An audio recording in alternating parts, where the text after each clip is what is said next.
கரூரில் திரு விஜய் அவர்கள் கலந்து கொண்ட அந்த பிரச்சார நிகழ்ச்சியில் விலை மதிக்க முடியாத 41 உயிர்களை நாம் இழந்திருக்கிறோம். அரசியல் மனமாச்சரியங்களை தாண்டி இழந்தது மனித உயிர்கள் என்கின்ற அந்த அரிய உணர்வோடு, உன்னதமான உணர்வோடு மாண்புமிகு முதலமைச்சர் அவர்கள் உடனடியாக சென்று அவர்களை எல்லாம் சந்தித்து நிவாரணம் அறிவித்து இரவே திரும்பியிருக்கிறார்கள். இது திராவிட முன்னேற்ற கழகத்தினுடைய நெடிய வரலாற்றில் இப்படித்தான் ஒரு தலைவர் இயங்குவார் என்பதற்கு அண்ணா காலத்திலிருந்து உதாரணம். 2001ஆம் ஆண்டு ஒரு மிகப்பெரிய கலைஞர் கைது செய்யப்பட்ட போது அதை கண்டித்து மிகப்பெரிய பேரணி ஒன்று நடந்தபோது வன்முறையை தூண்டிவிட்டார்கள் அரசாங்கத்தினுடைய ஆதரவோடு. அன்றைக்கு பல பேர் காயமடைந்தார்கள், சிலர் உயிரிழந்தார்கள்.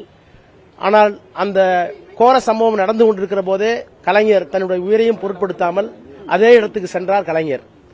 அதேபோல கொரோனா கோர தாண்டவம் ஆடிய போது பிரதமர் உட்பட, தமிழ்நாட்டுடைய அமைச்சர்கள் உட்பட இந்தியாவில் எந்த அமைச்சரும் எந்த சட்டமன்ற நாடாளுமன்ற உறுப்பினர்களும் அரசியல்வாதிகளும் வெளியே வர தயங்கிய காலத்தில் அப்போது ஒன்றிணைவோம் வா என்று ஒரு முழக்கத்தை எழுப்பி சட்டமன்ற உறுப்பினர்களை, மாவட்ட கழக செயலாளர்களை அவரே வெளியே வந்து பொதுமக்களுக்கு எல்லா நிவாரணத்தையும் வழங்கிய இயக்கம் திராவிட முன்னேற்ற கழகம். அவருடைய தலைவர் இன்றைக்கு இருக்கின்ற எங்களுடைய முதலமைச்சர்.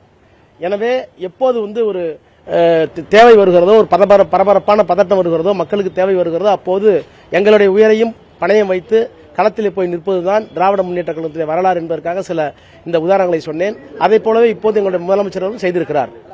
இதிலே அரசியல் கிடையாது.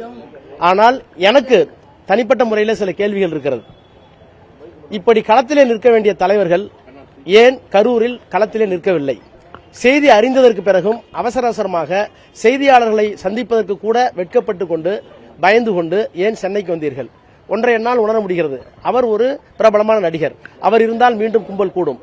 எனவே அவர் திருச்சியில் தங்கிக் கொண்டு இப்போது ட்விட்டர் போடுகிறார்களே, இப்போது கூட இருக்கிறார்களே, அந்த தலைவர்கள் எல்லாம் ஏன் போய் களத்திலே நின்று அவர்களுடைய காயத்திற்கு மருந்து போட்டு இறப்புக்கு நிவாரணம் கொடுத்து அவர்களுக்கு ஏன் ஆறுதல் சொல்லவில்லை?